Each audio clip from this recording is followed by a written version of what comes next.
So I didn't get a lot of sleep. I only went to sleep at about 3 a.m.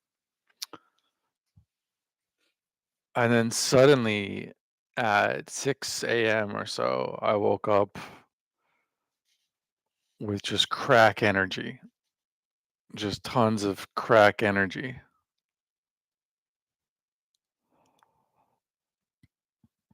Why does that happen? I mean, yesterday I drank an energy drink and a lot of tea, and it did nothing for me. I was sleepy. But suddenly, after 3 hours of sleep, I woke up with tons of crack energy. How does this happen? Uh, Obviously, the neighbors are smoking weed, and I'm high on secondhand weed now because when they smoke weed, I get high.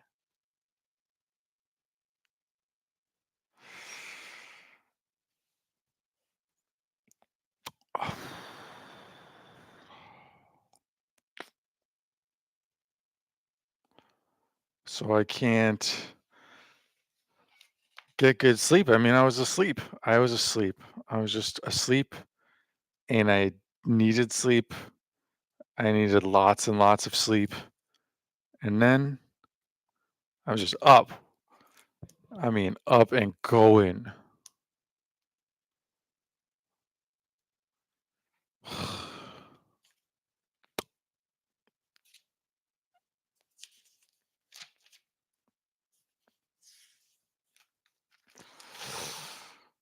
Because this is what happens when I get exposed to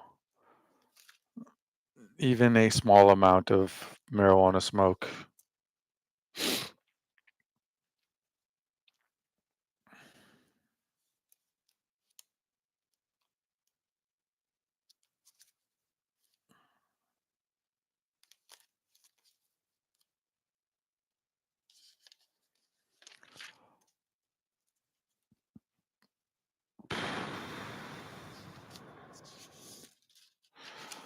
Which is too bad because yesterday I was actually thinking clearly. I was thinking very clearly because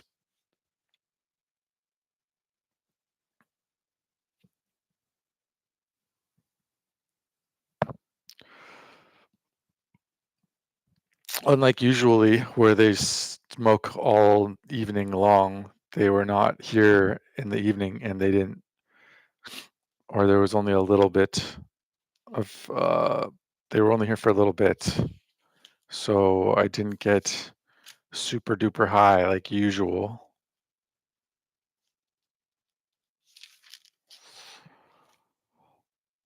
But, you know, some people gotta wake and bake.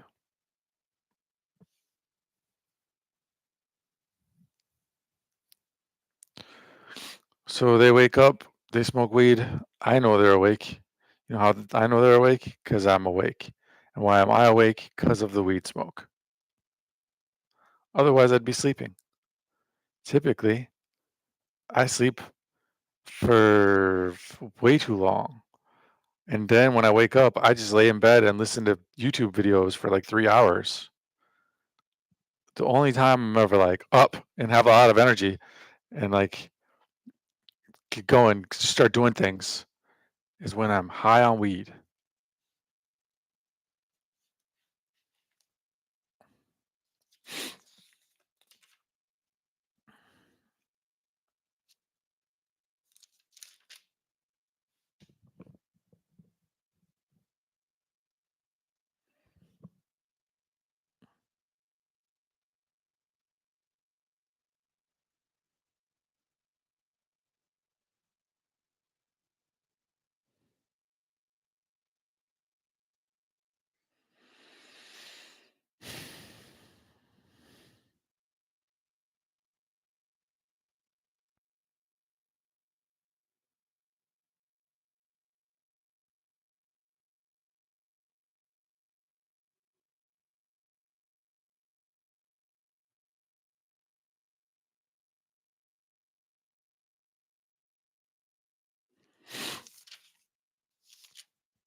Anyways, last night as I said, I was thinking clearly due to not being exposed to as much marijuana smoke as usual.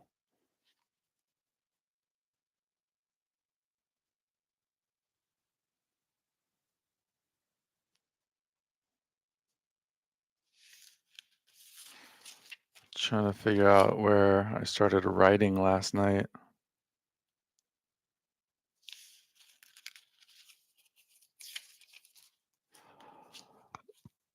And I realized some things. The first thing that I realized was that the multi-curl, I could have been using multi-curl this whole time, like for years now. I could have been using multi-curl to speed things up. So the thing is, like, I'm always making sequential API calls. Like, if there's like a structure, like for example, the index bot that determines whether to change the bot out or not. And then like the actual API call that's generating the response. I have been calling them sequentially. I can just call them at the same time. Like it's not a significant expense. So if if the streaming response comes back, uh, so we could just stream the response, and then if like the index bot indicates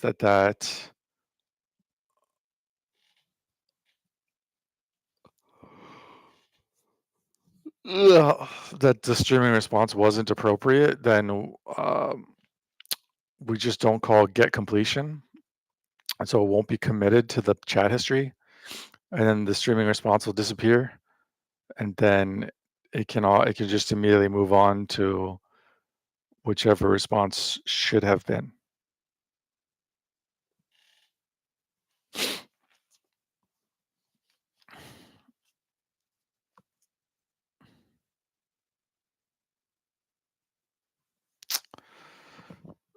So the second thing is that, um,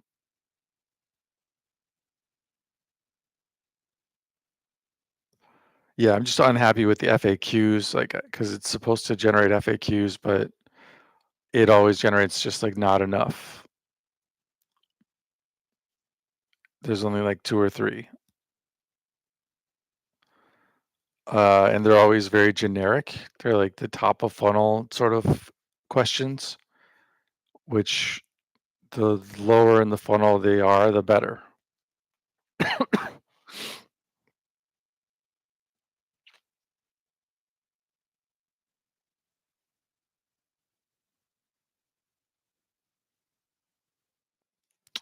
Oh, and about the multi-curl, I really think I need to at least attempt just for fun, even if I don't end up like using it.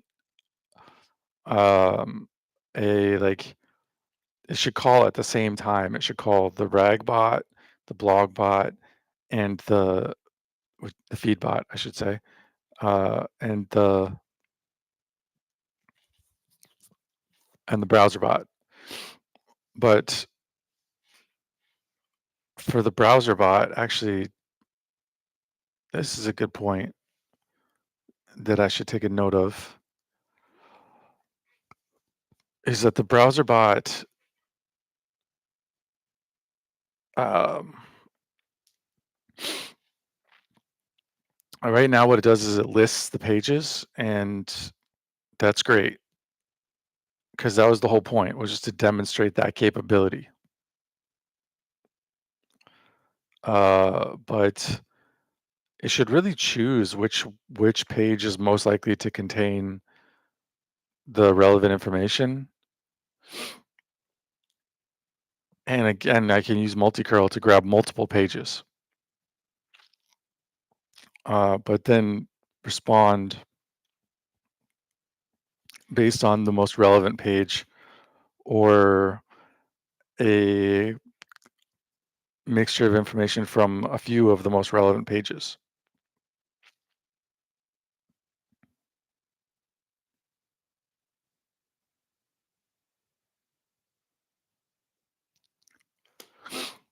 So the blog bot also like needs a lot of improvement in a lot of ways, and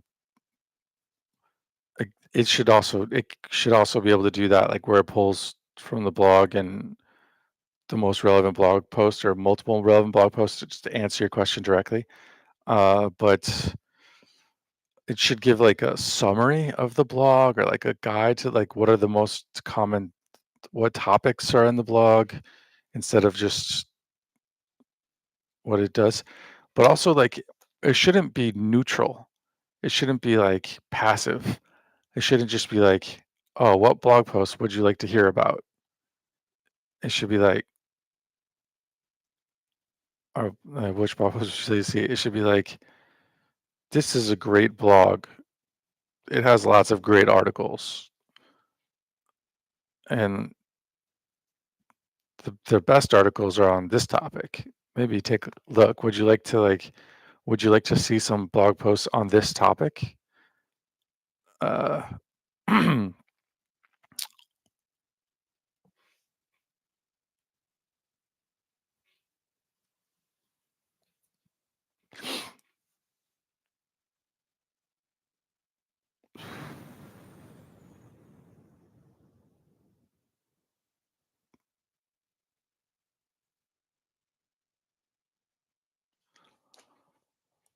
just generally speaking, the entire demo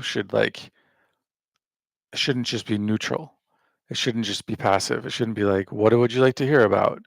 It should be like selling the company, convincing you that this is a great company and that you should want to work with this company.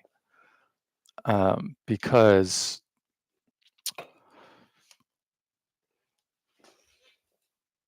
by selling the company, I'm selling the bot to that company.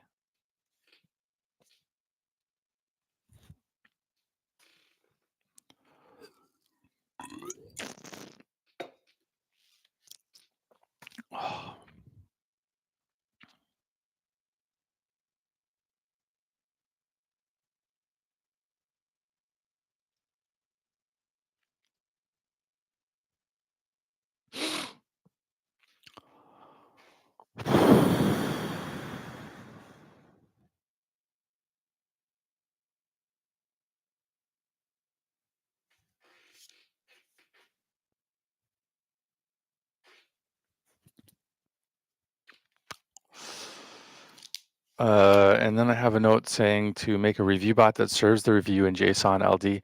One thing I realized last night is like, uh, if in theory, because ChatGPT cannot access Google reviews and uh,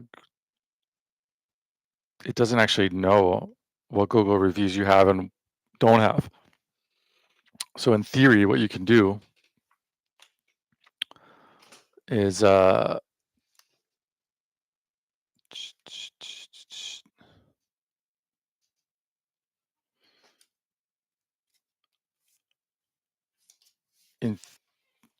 is just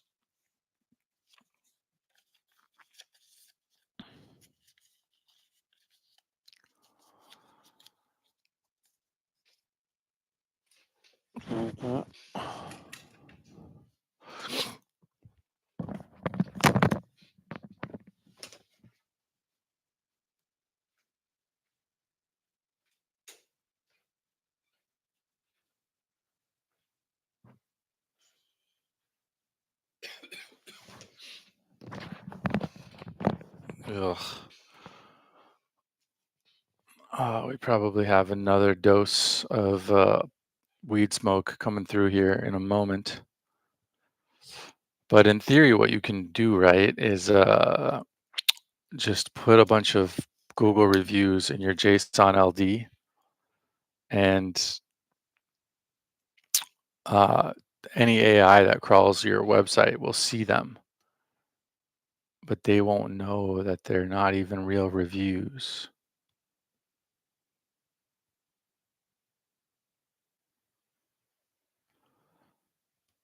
I don't know. It's except for Google would, but I don't know. That's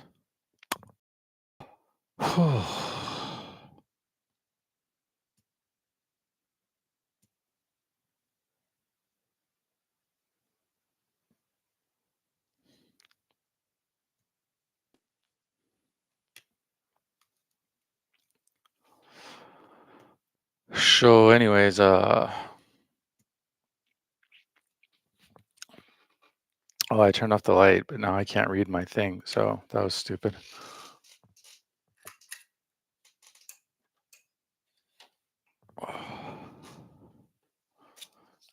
Never mind about that.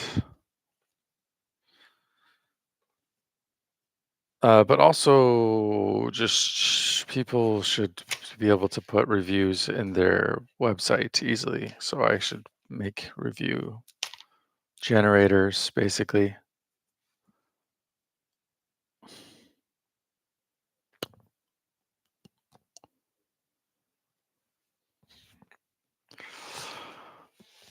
Anyway, so like,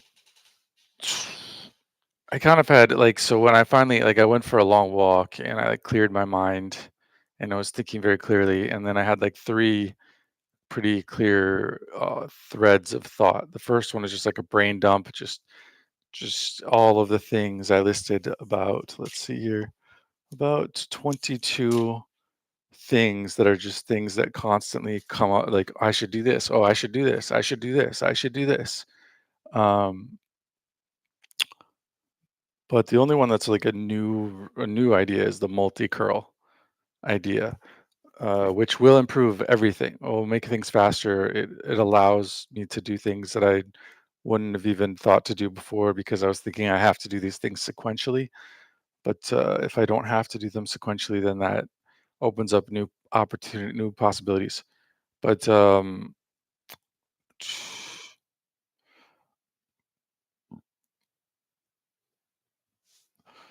right, so that's like the brain dump, and then as soon as I got done with the brain dump, I started, and then I was listing all of the reasons why I just keep making demos, just demo after demo after demo, more demos, more demos, more demos, and I listed a lot of reasons, which are all good and legitimate reasons.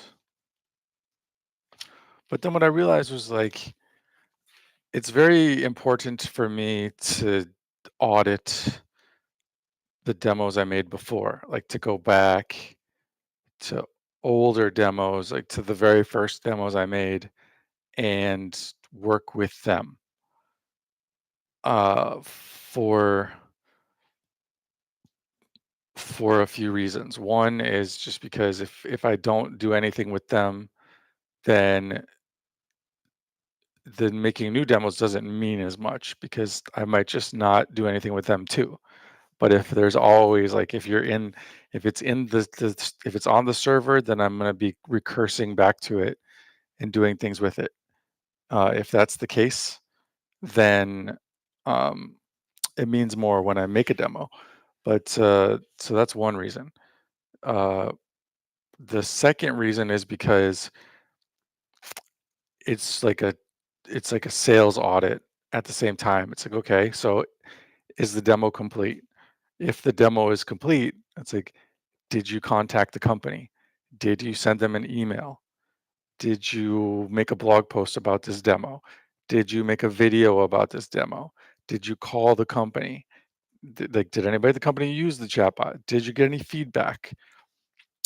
So it's like, if it's done, then those are the next steps.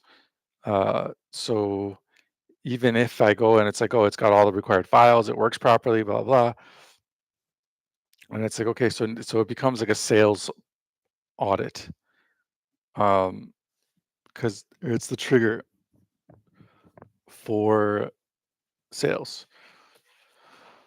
um,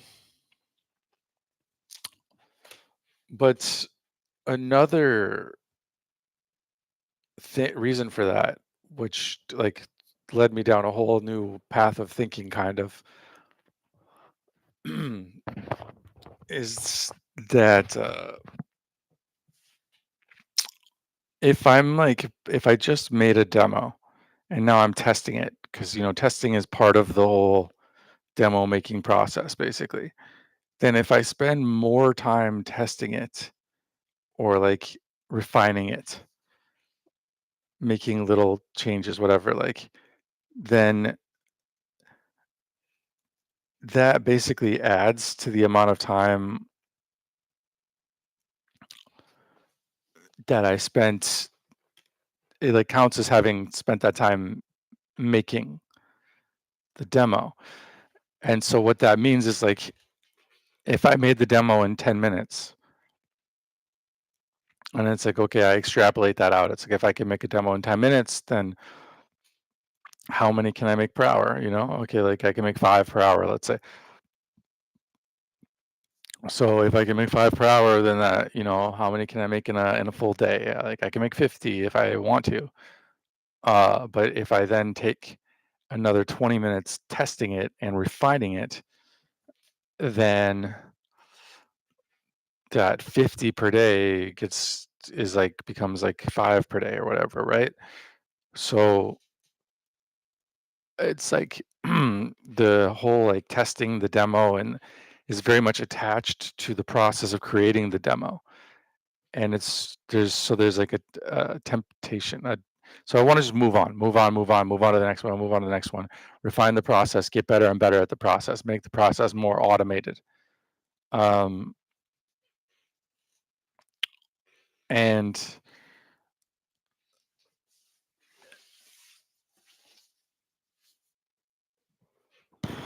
if I'm testing a demo that I made months ago, then it's like detached from the whole creation process, and I can really look at it from the point of view of user experience.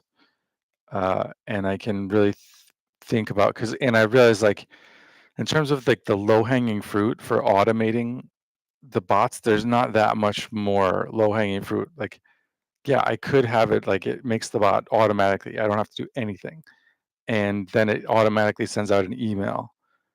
But, like, at the end of the day, most of the time spent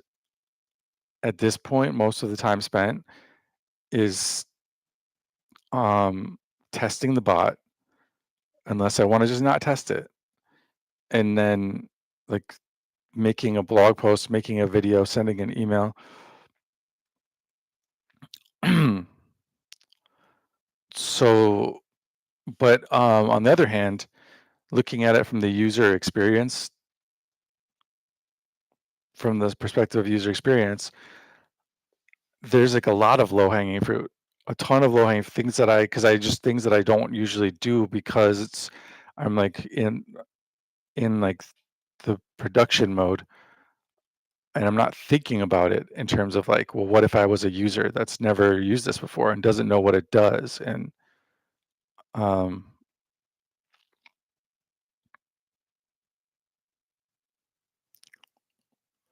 why can't I get any more videos?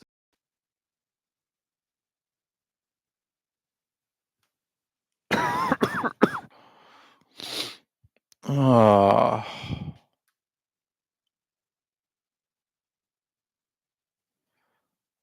I guess it's Halloween.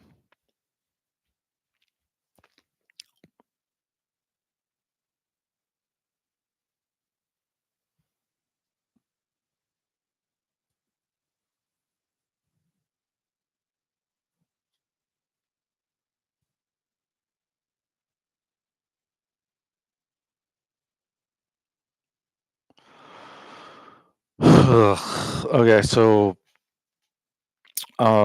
there's actually, like, a ton of low hanging fruit from the user experience perspective, because, like, um,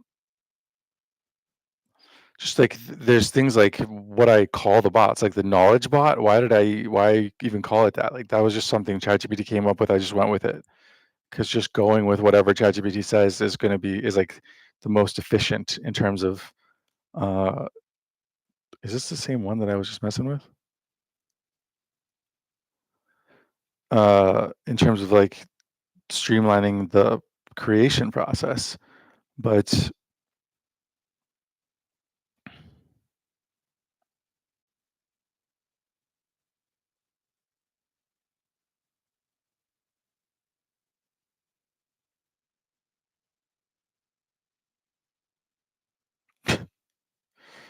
It's as if it was specifically designed to thwart my attempts.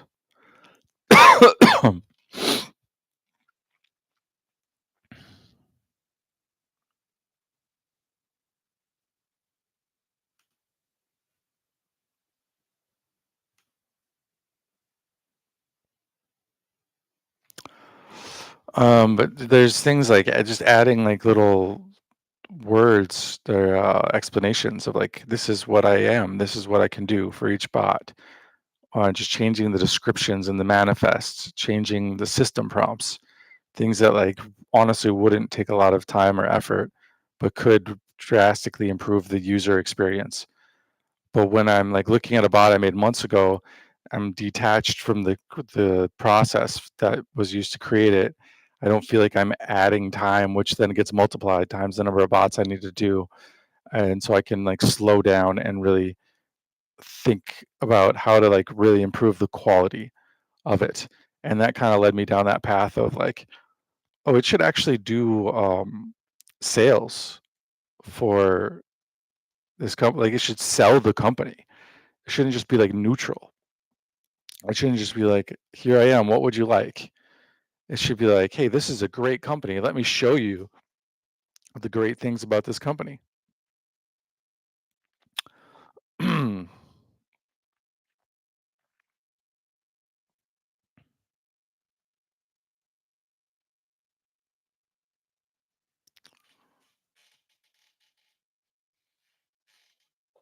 um,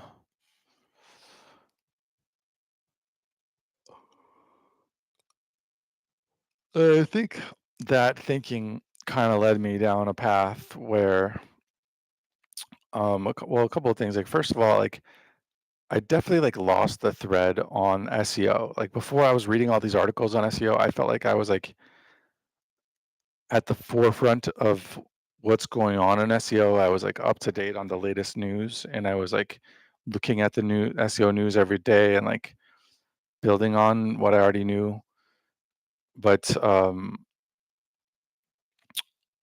somehow I lost track of why I was doing that or what the relevance was. Um,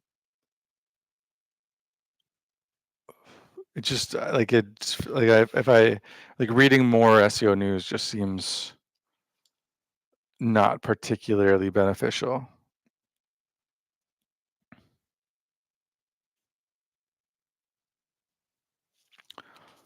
And also when I'm making the demos, I'm like sort of like, okay, like, oh, here's a company, this is what they do. Now this is what they do. Now this is what they do.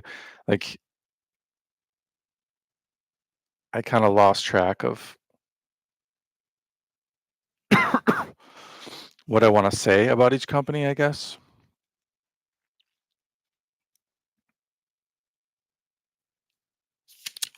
Oh, right, and that's a good point about the thinking about it in terms of user the audit. So auditing old bots allows me to think about it from the point of view of user experience, and then it allows me to like audit the sales process. Like, did I contact them? Did I make a post? Did I make a video? Did I send an email? Did I try to contact them on LinkedIn? Did I call them? And then, like, if the answer is yes, and they used the bot, it's like, did I follow up? But if the answer is no, uh, and then it's like an opportunity to think about, like, well, is there a more effective way of going about this? Is there something else that, or something different that I can do?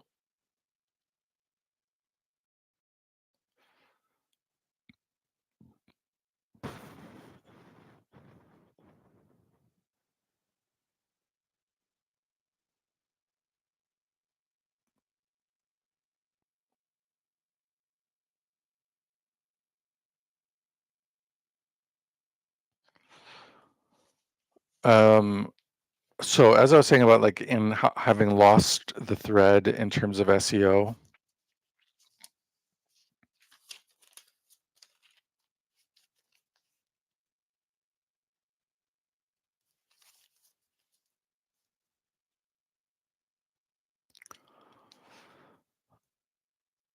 and making the bots so that they sort of sell the company as opposed to just can provide information about the company in the event that you're interested in it, but like passively.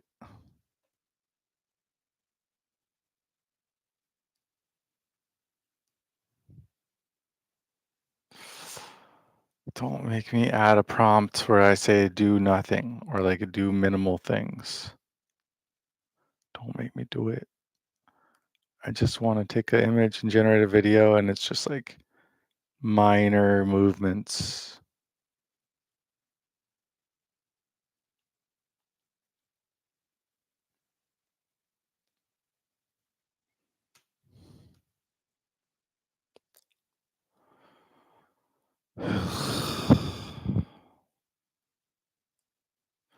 It's very frustrating just not having any control over when I randomly get high.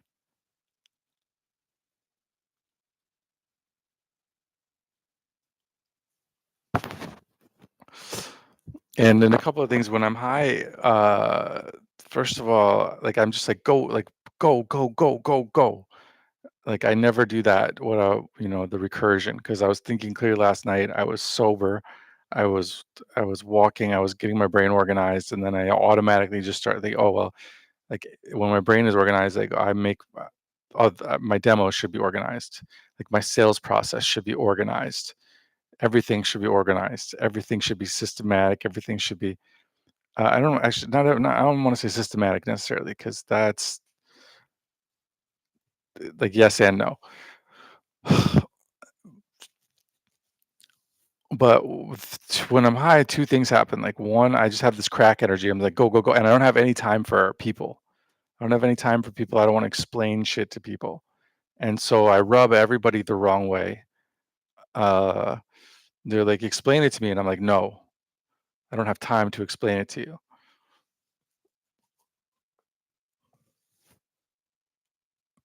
and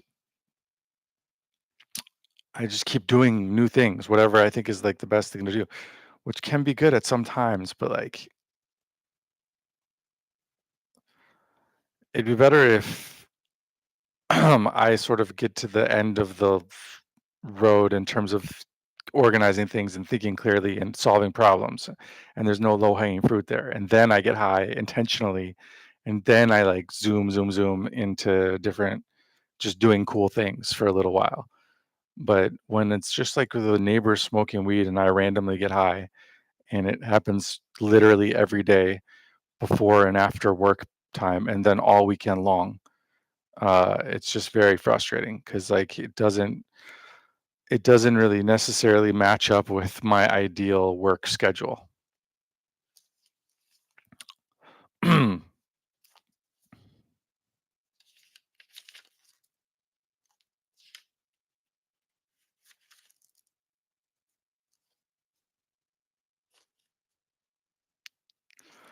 And I just become like super autistic when I'm high. And then, like I said, I was just like I'm doing my thing and I'm doing my thing and don't interrupt me and I don't have time to deal with other people. That's like my mentality when I'm high. And um when I'm not high, I'm like not moving that quickly. I have time to communicate with people if they want to communicate. Uh,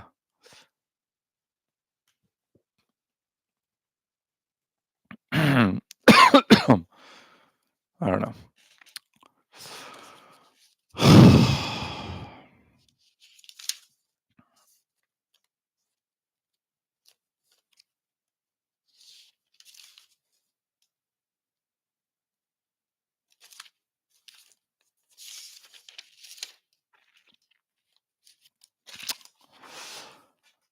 Anyway, so in terms of the chatbots, like being selling the company instead of just being passive, um, and kind of in line with thinking about user experience and like using demo audits as a way of also auditing the sales process. Um, and I lost the thread in terms of what is going on with SEO.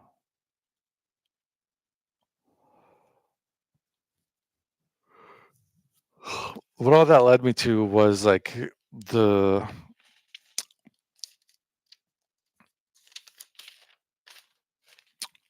the realization that I mean when you see when there's an SEO company that I'm looking at their website or I see them on LinkedIn or I'm looking at their blog, reading a blog post by them, or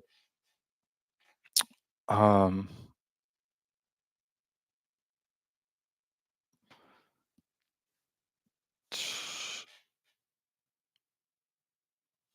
or I like just see them in a list or I'm gonna make a demo for them, whatever. I made a demo for them. Okay, anyways, the point is, what the hell is that?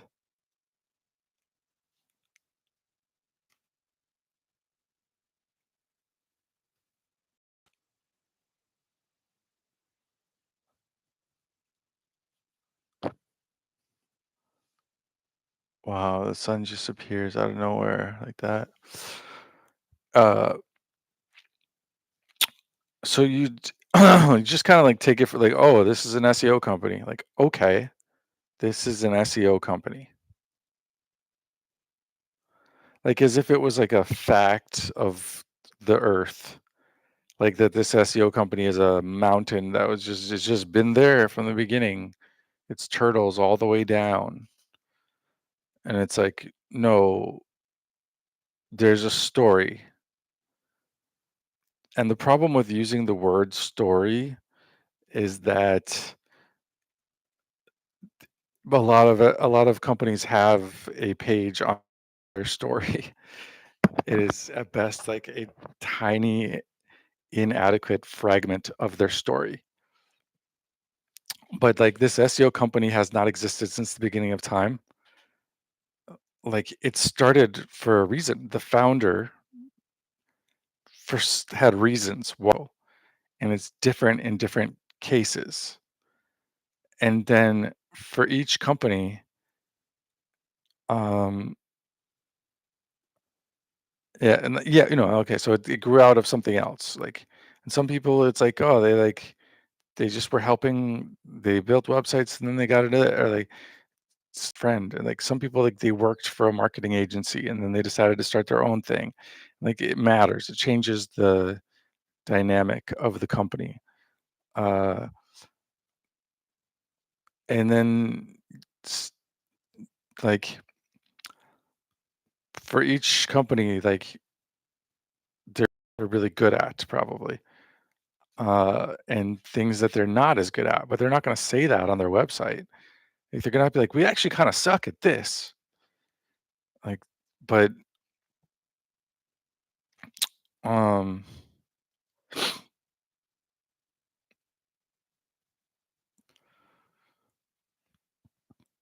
and then for every company, there's a problem that is their biggest problem right now.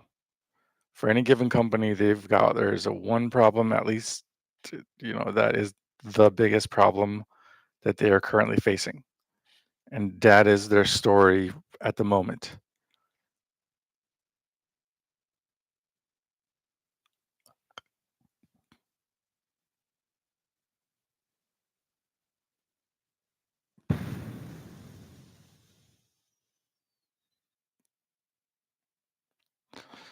Um,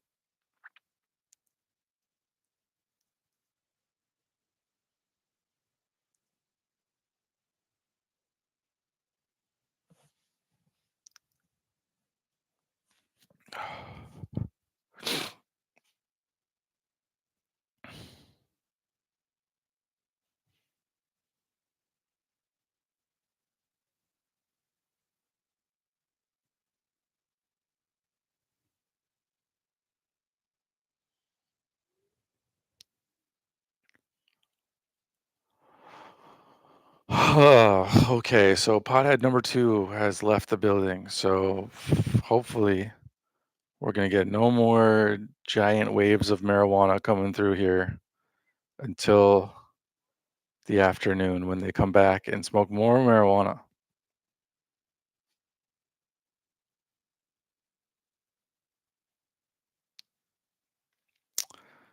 So hopefully I can sleep all day, which is fine because I can work on Australian time. I don't mind that. I got Taiwan, Australia, Hong Kong. I would almost rather focus on those three than Minnesota or whatever. Anyways, back to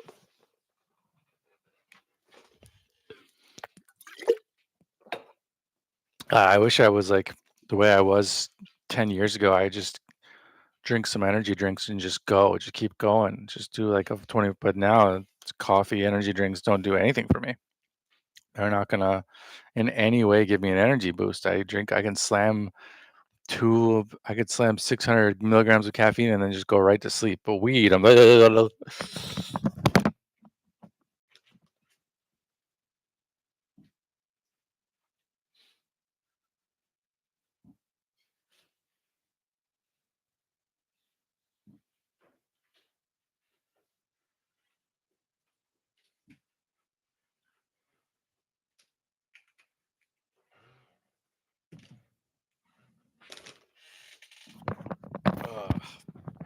last guy that lived next to me, it was the same situation. It was like he just like I was on his schedule.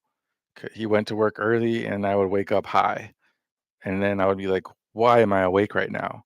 Like I was very sleepy 3 hours ago, like, and then I would hear his car start up and he would go to work and it's like, "Oh, he woke up, he smoked weed, and I got high." And I, like, reported him to the property company, or I not like report yeah, I was complaining to the property company about it, like, and my point was that they needed to fix the ventilation.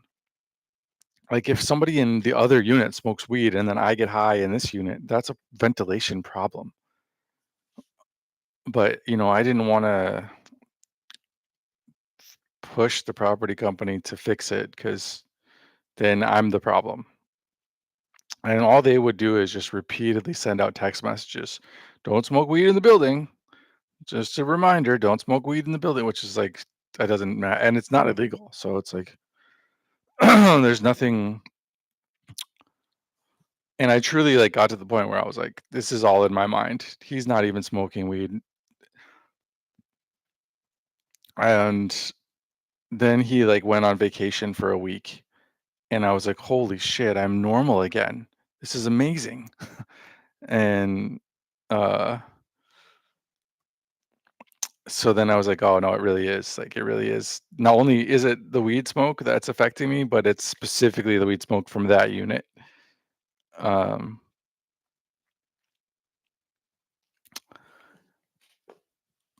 and now there's 2 potheads in there, so double. Dose 2. Get the most from dose 2.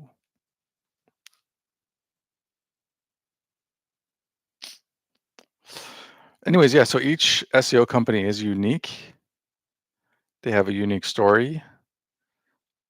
Uh, there's a reason why they're doing what they're doing, or what brought them to what they're doing, and you don't know what that is, and you honestly cannot figure that out from their website. Their website can only give you hints. Their website, they just give you hints, and then there's like what's going on right now in their business. Like, did they just lose a big client? Did they just win a big client? Uh, like, are they stagnating? Has the revenue been steadily declining, or is it increasing? Like, is the founder, like, active and engaged, or is the founder, like, trying to separate himself from his own business or her? Uh, like, these are all just completely different scenarios. And then it's like, to me, how an SEO company determines their pricing, and is able to calculate that they're gonna actually make a profit off of the amount of time and energy they spend doing things for people, is a mystery to me. I don't know how they manage to know, because for me, I don't know how to price my services. I literally just have no clue. And so how they manage to figure it out magical and mysterious, and I need to know. Um, and then there's like the hiring people to do things, hiring people and determining that like if I hire this person and I pay them this much money, that will be a profitable thing for my business. That is also a mystery to me. How do they figure it out? How do they know? Like, again, we take these things for granted. You see the SEO company, and it's just like, okay, this SEO company exists. Oh, they do that service. Okay, sure. They like help you build links and fix your technical SEO. Maybe they make content for you. They write blog articles, and like, uh, s- there was one other one I was going to mention, but you know, they do things, and you rank higher and go like you just take it for granted. Yeah, that's all. Like it just exists, and it's like no, it's all has to be done by somebody who made the decision to do that or by a team, and like that team had to come together. Somebody had decided to pay somebody, and usually it comes down very much to the founder and like what makes an SEO company tick is the founder. But there definitely is some universals, like the cost structure. Every SEO agency is facing the same like cost structure. Every SEO company is facing the same like overall environment having to do with like AI overviews and stuff like that. Or every time there's a Google algorithm update, blah blah. So yeah, the question is or another big question I have is like, what did they learn that shapes the way they operate from times when they almost had a big client and they lost it? Like, what is the biggest client that they almost got and then they lost? Also, I think who is their biggest client right now and how stable is that relationship? These are things that like really would impact how they think about things and how they operate. And like, are they like pretty dependent on a few clients or like big clients, or are they like just getting lots of little, lots and lots of little projects that like have it's a relatively like consistent source of revenue? Not consistent in that it's like one solid thing, but that like any one client can like not pay them and it wouldn't make a difference because they're just getting lots of little projects. Uh, they're building lots of lots of little projects.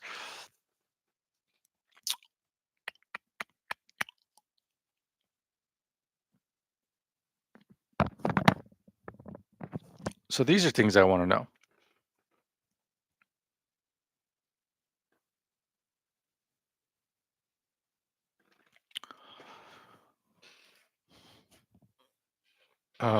And I think like just generally having these questions in mind is like it's that curiosity. Like I need to have a sense of curiosity about the business. And I feel like if I have that curiosity, I will like a want to help them, want to make a chatbot that like sells for them. Um, and want to contact them, want to learn more about them. They will get the impression that that's how I'm coming at it, and that will help them want to interact with me. Uh,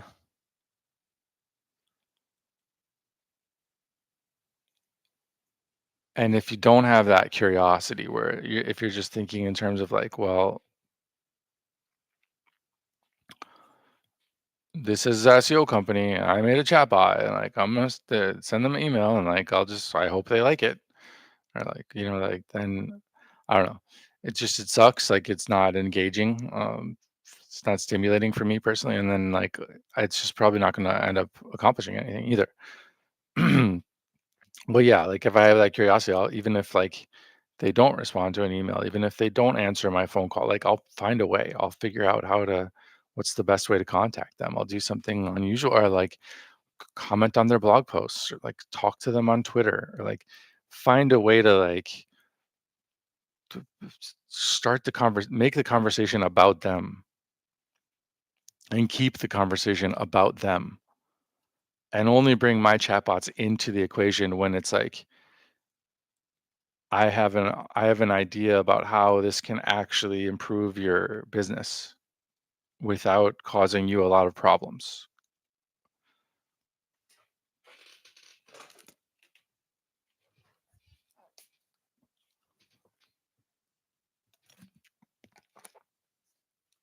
So that these two things, like having a sense of curiosity about the SEO companies and wanting to know about them, wanting to know what makes them tick, wanting to know what is their current situation, what is the biggest problem they're currently facing, what is the biggest opportunity in front of them, what is like their internal like company politics right now.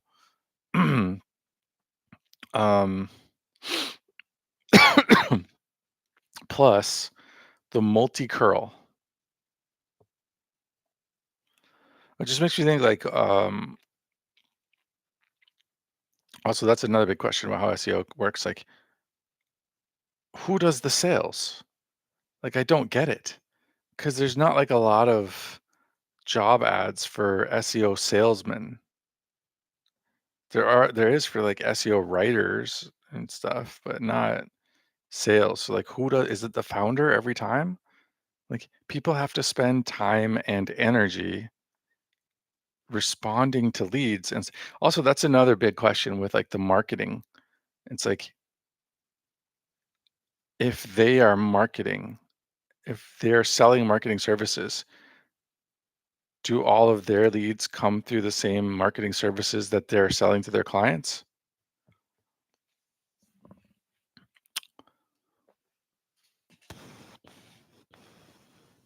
But yeah, like who does the sales? Who follow? What CRM do they use? Who does this? Who spends the time to interact with potential clients? I feel like in most cases, with especially with small agencies, like it's just the founder, and then he um, outsources a lot like the actual work, and that's almost like what it means to be a SEO agency founder is that you sell SEO. Um, and probably you know how to do the SEO, but you don't really do it yourself anymore.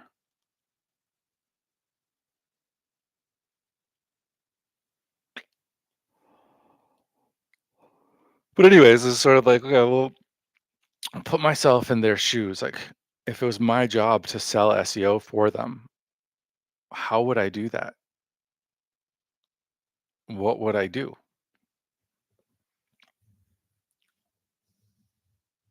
And then it's like, well, first of all, are there leads coming in, and they let me work those leads?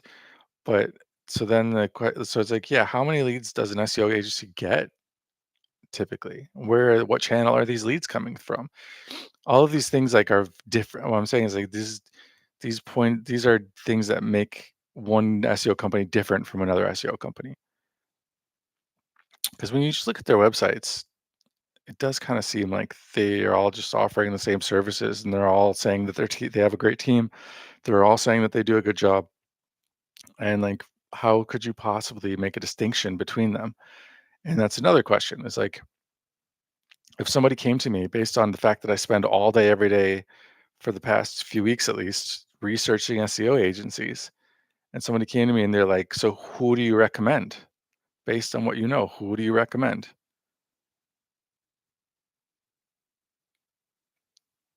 How would I answer that question?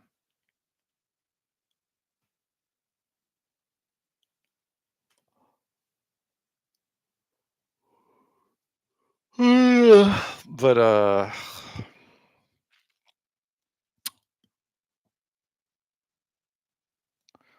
so with all that in mind, I mean, first of all, one thing is like, I should actually just call uh SEO companies in Hong Kong and Taiwan and just be like, I'll sell your SEO services in America. Like I need some monthly income. I need something. But like I'll sell your services in America. Great.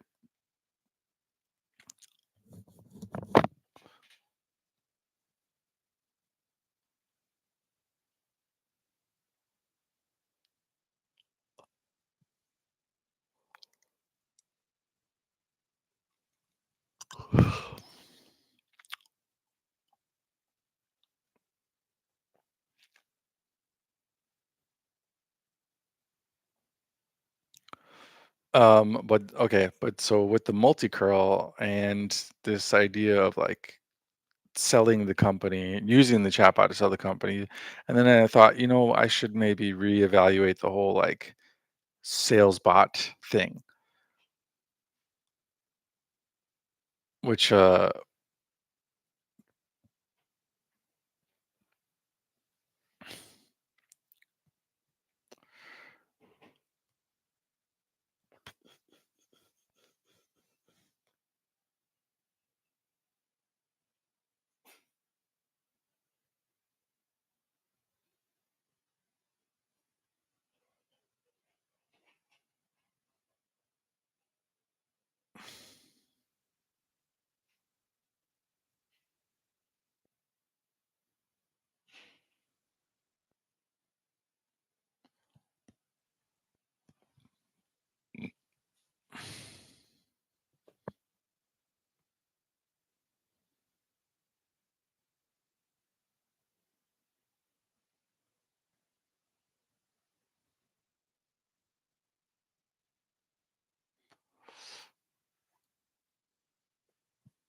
ever since Sora 2 came out, Sora 1 has sucked. I feel like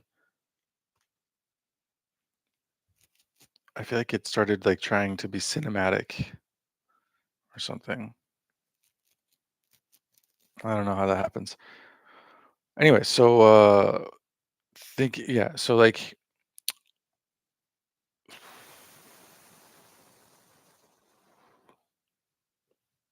in terms of creating like a sales bot, um first of all, like I don't really want to go down that path. I have a strong resistance going down that path because there's just a lot of like thinking about how to design and create a bot and like without any I mean, if people aren't using it, if you're not getting feedback, if people aren't if you don't have traffic, oh, it doesn't matter how good your bots are. They could be amazing. It doesn't matter.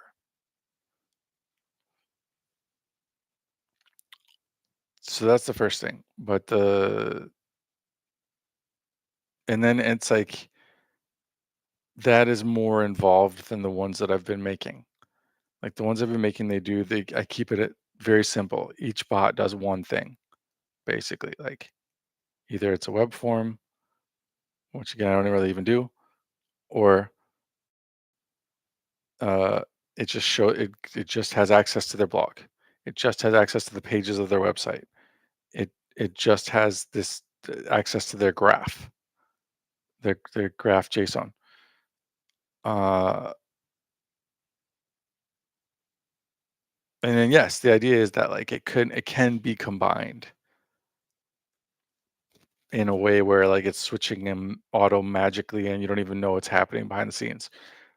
But anyways, with the sales, it's very much like you really have to spend a lot of time thinking about like how it should work.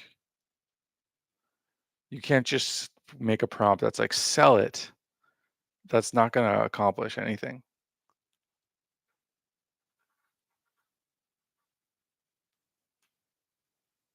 It's going to suck. Um, And, like, so you need it to do different things based on, like, the user and the objections and all like, there's just so many.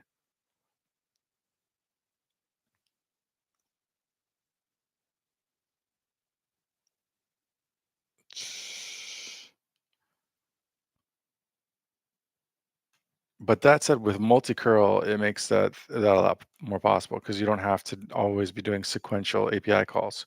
You can do 6 API calls at the same time where, like, it is evaluating what is the best response, and it can, like, generate 3 responses, and then, like, another one is, like, determining which of the 3 responses is the most appropriate, and then, like, another one's updating the metadata, and it's all happening at the same time. So for the user, it takes exactly as long as one API call would.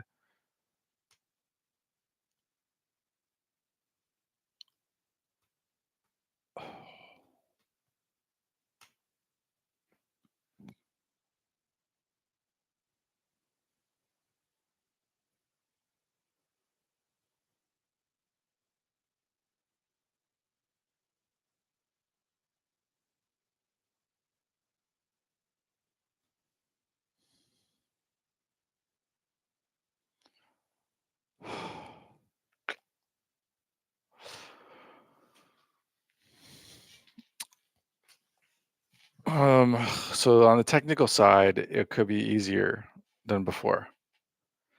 And if I'm already thinking about how to sell SEO, and I'm already thinking like, how do I sell this company?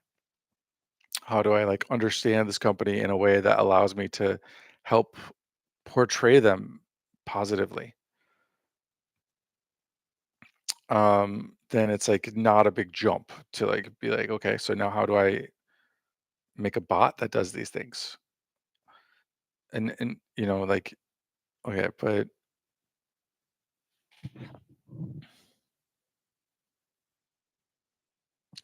but yeah, I mean, you just don't want to get bogged down. It just doesn't matter that much. Like I can improve. I can have a million ways of improving my chatbots and making them better, but um, unless it generates traffic, it does not matter. Like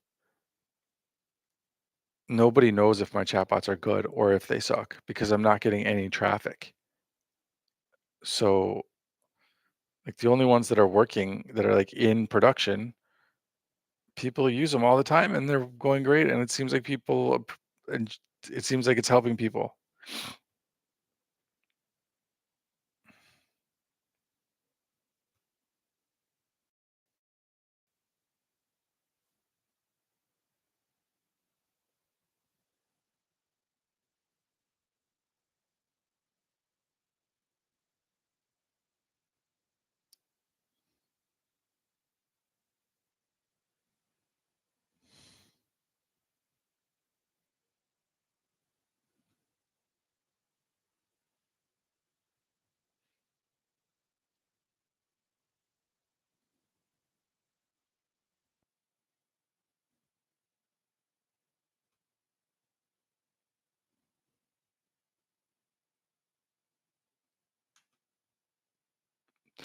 How do you fuck up a loop when there's like basically no movement?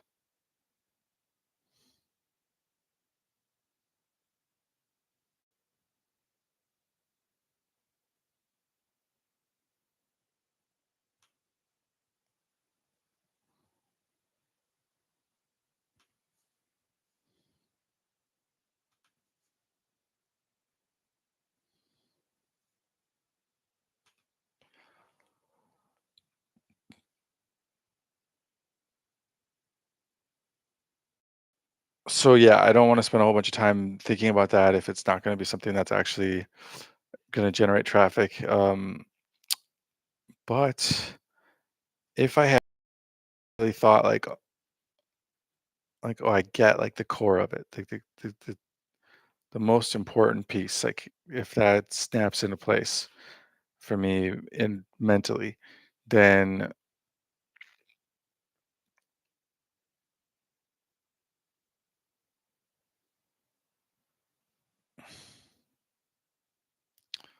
um then it wouldn't be too hard to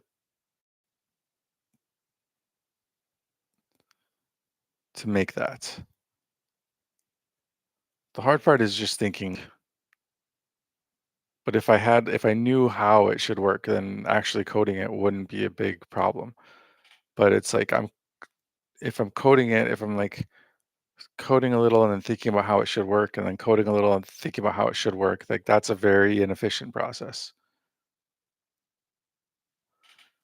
Because like some things it'll like it's, oh, why does it work that? Because that was the easiest way to code.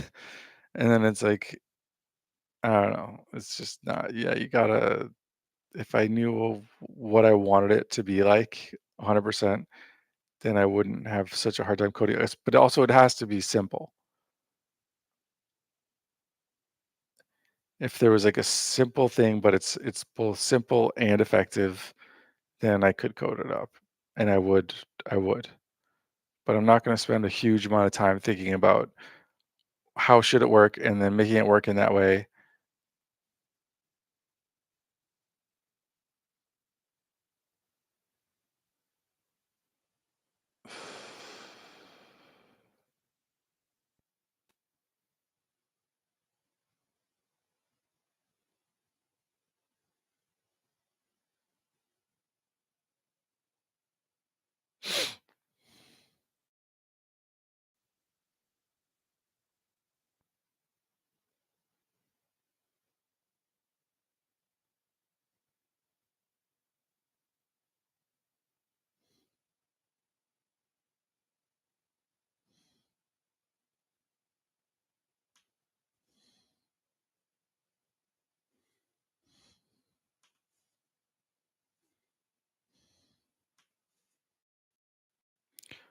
Oops, I already have a generation going.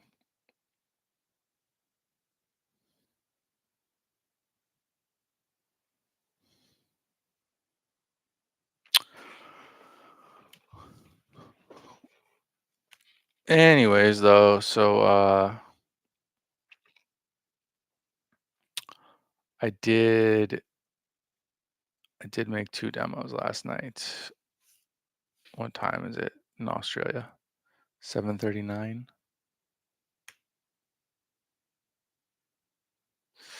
p.m. Too late.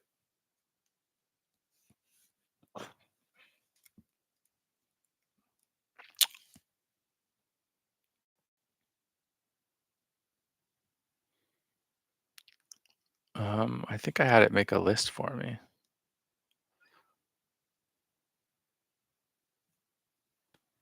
Tennessee. Anyways, and that was actually kind of interesting. I didn't even use deep research because normally if you ask ChatGPT, like, okay, give me like five, give me no, not five, give me as many SEO agencies, Tennessee in Nashville as possible. Then it'll be like, here's three. And like, can you give me more? I'd be like, here's three more, but two of them are just repeating the other. And it's like, can you give me 20? Can't give you 20. But then you go into deep research mode and it will actually do that. But it takes a while and you have a limit on the number that you can do for, which is fine. It's like it's literally like if I have you get 25 per month for on the $20 plan. So I don't even need 25 per month.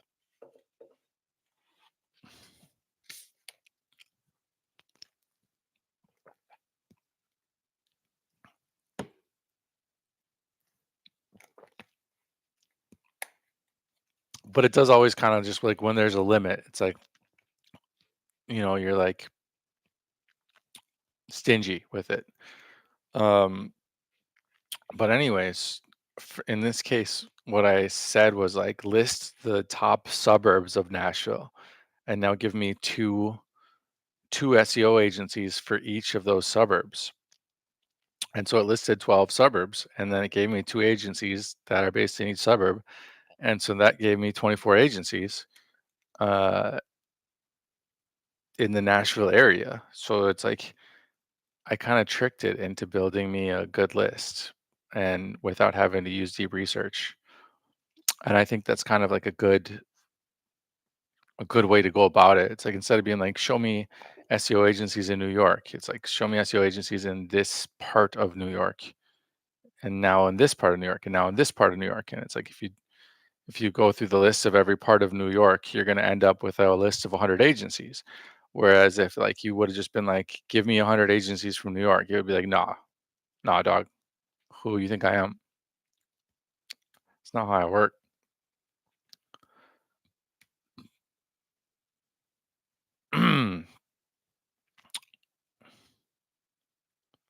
So yeah, these are the Nashville agencies. In fact, I might just go ahead and make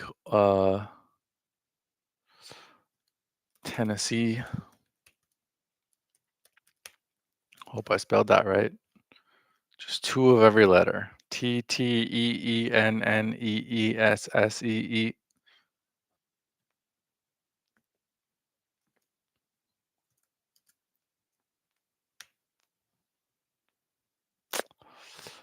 Uh, but I think what I did was I kept the HTTPS in there, which, oh, the other thing I didn't, okay, I'm stupid. Never mind. I'm gonna go through the normal process here.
Oh no.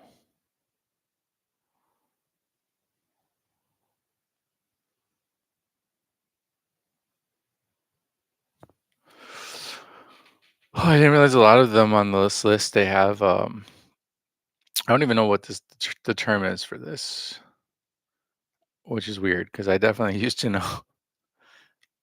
Like, what is instead of just having the site, we have the site and then we have a second. Let's see here. Okay, feedbots, JSON, no, WP, JSON, check multi. Okay, can you, I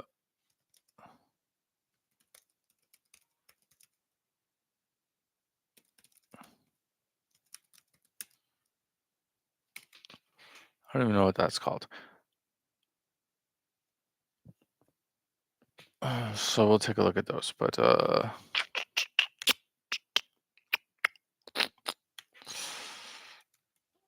me see here.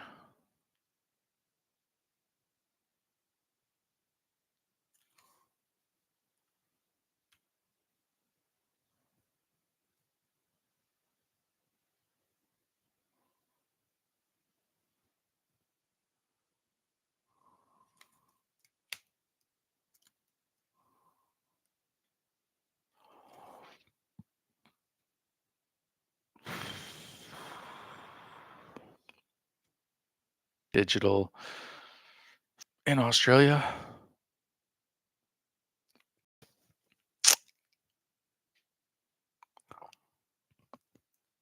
And then I made another one for First Page Melbourne.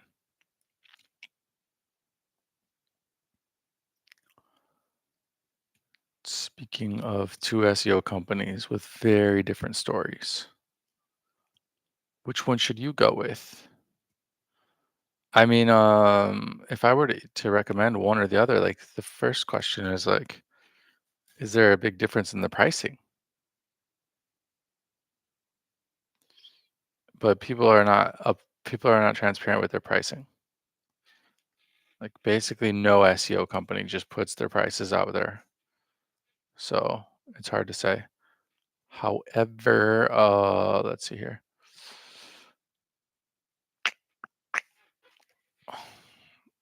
All right, I'm gonna go to sleep because again, I only slept 3 hours before I was suddenly. Did you really? These are not the same length, are they? Results and 1 to a. Let me see. Why?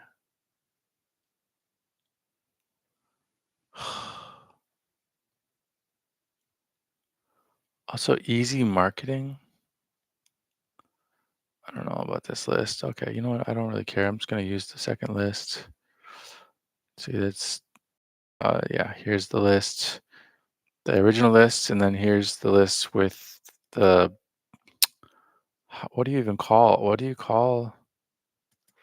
I gotta figure it out. What do you call the part of the URL that's after the domain?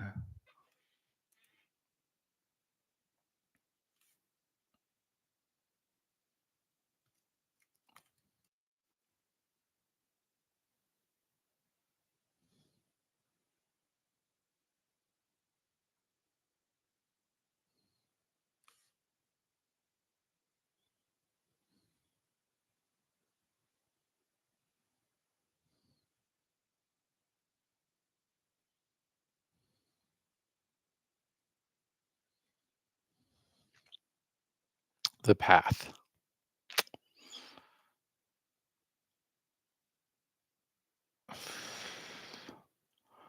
So I just wanted the paths removed. I didn't want, but by saying I want just the main URL. Oh, okay, anyways.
This one,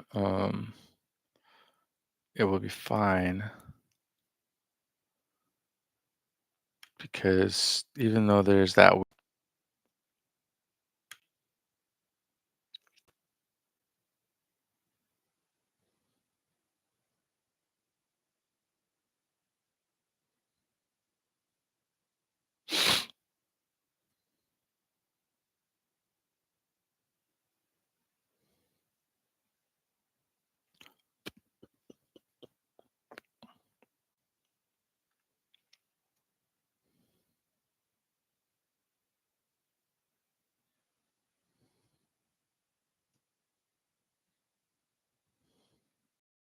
wow, what an interesting interpretation there. Like, what? I didn't realize it was in water to begin with. Like, I don't think that's what's going on here. I don't think it's in water.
Where the hell did the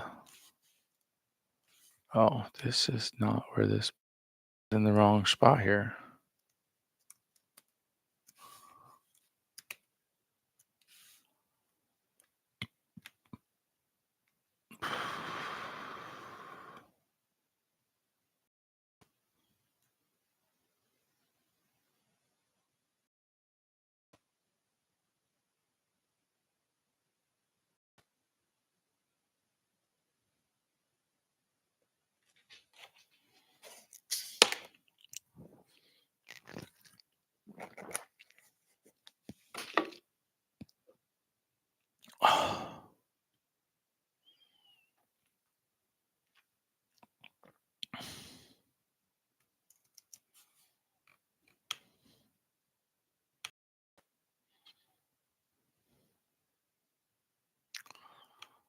All right, so this is our Tennessee list so far. I feel like a lot of these are not really from Tennessee.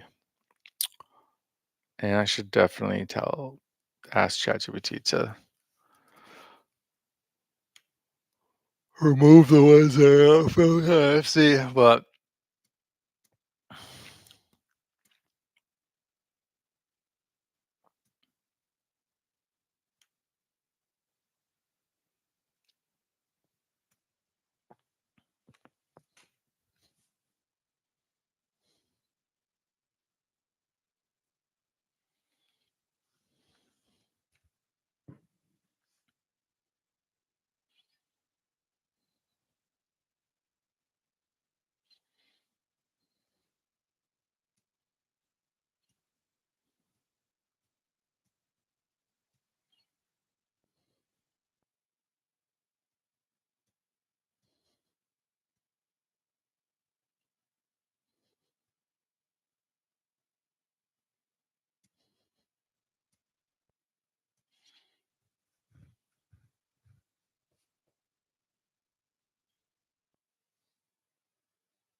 all right, let's check out our new Tennessee feed.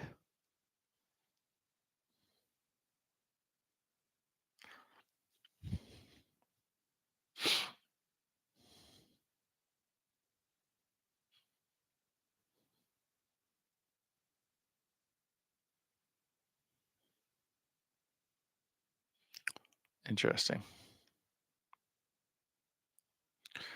Why everyone's using tools that don't actually work and what this means for content marketing. That's interesting.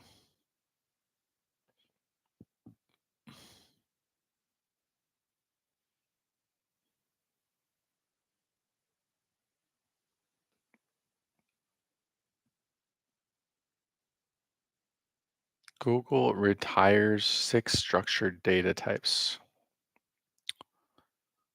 Really? I did not know that.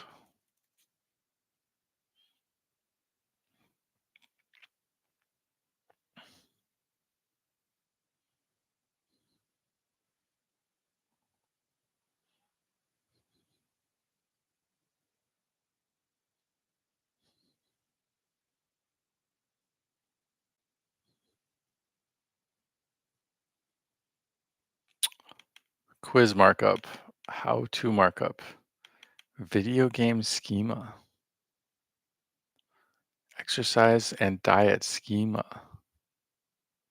Software application markup. Critic review schema.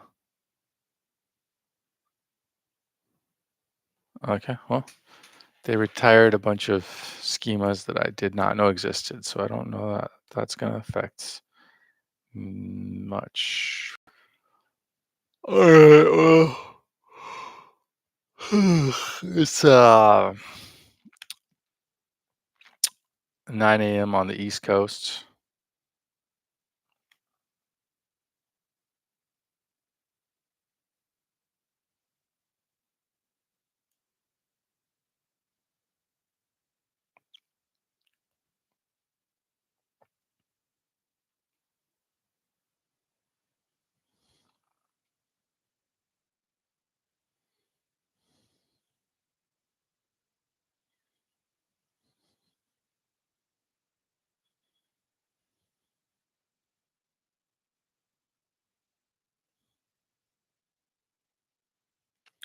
I feel like that primary position has like IP blocked me or something.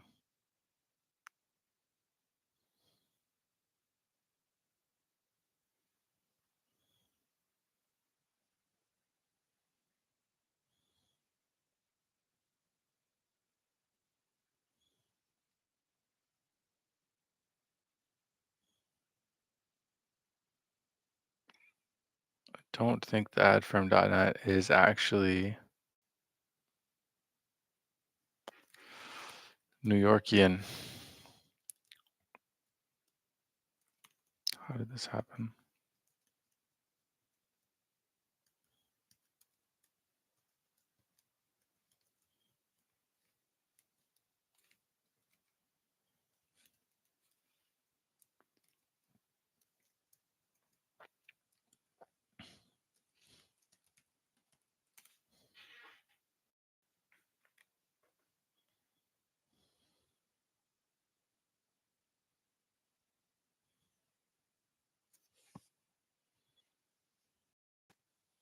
Yeah, the adfirm is Californian. But let's see here. First page, Sage. First page, Sage.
One of the early pioneers of SEO,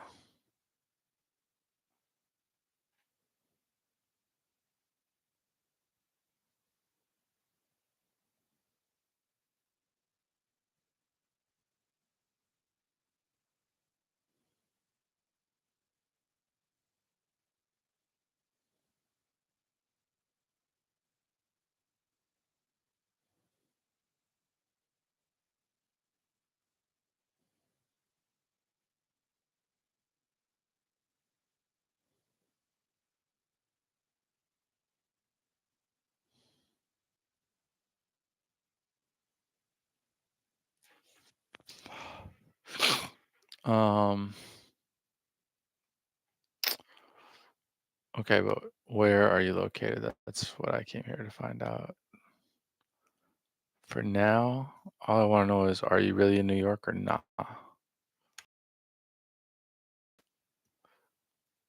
Maybe the contact us page. Gone to work. It is kind of weird. It's weird to me because like the last guy too, he would always leave every day, and it's like something about being a pothead and being early. You would think like I don't know. You would think people like waking up super early and smoking and being daily pot smokers would not be. It doesn't fit the stereotype, but you know.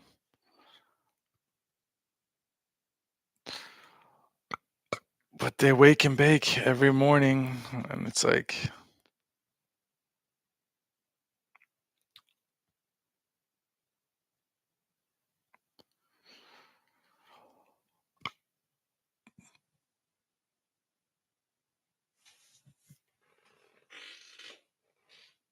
anyways, let's see. I still can't tell if this company's from New York or not. San Francisco. I think my New York list is just terrible.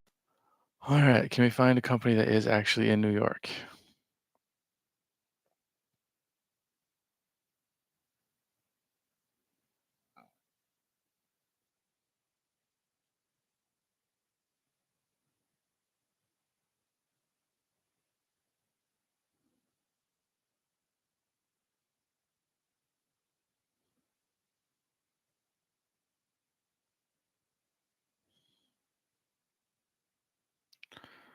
Digital Marketing Manhattan.nyc. I feel like they're actually in New York.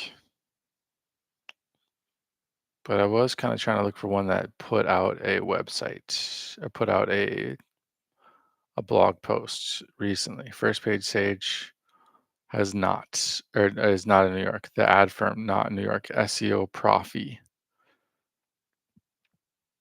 Let's see if SEO Profi is actually in New York.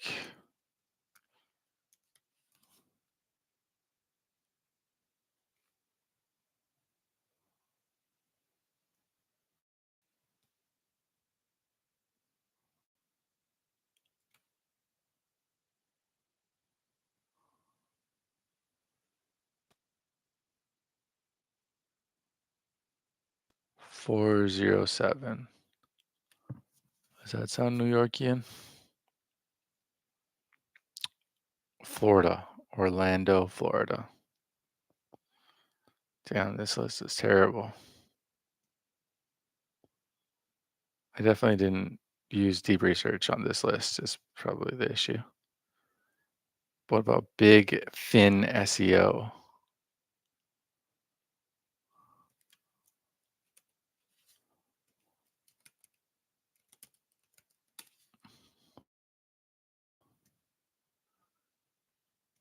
Let me see here. I am looking at not the Tennessee one, right? Yeah, New York, okay.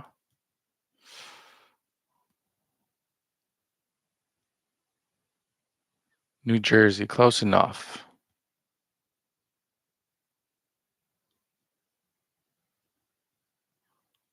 But I don't know why I'm even looking this up. I don't care. I'm gonna go to sleep. Gotta get my sleep in before the potheads come back, smoke more pot, and then I'm back to be having crack energy.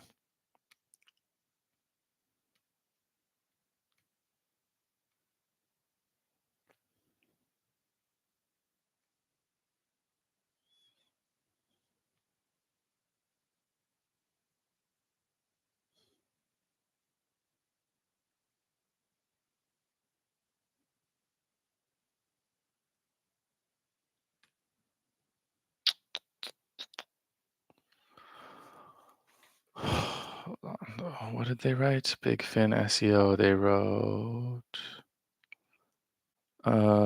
don't just stay afloat, dominate the Big Fin SEO formula for NJ growth.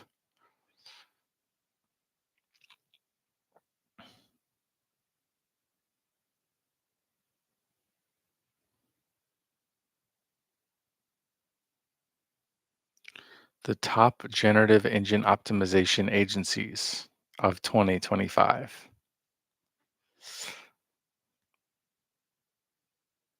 Somebody wants to rank for generative engine optimization.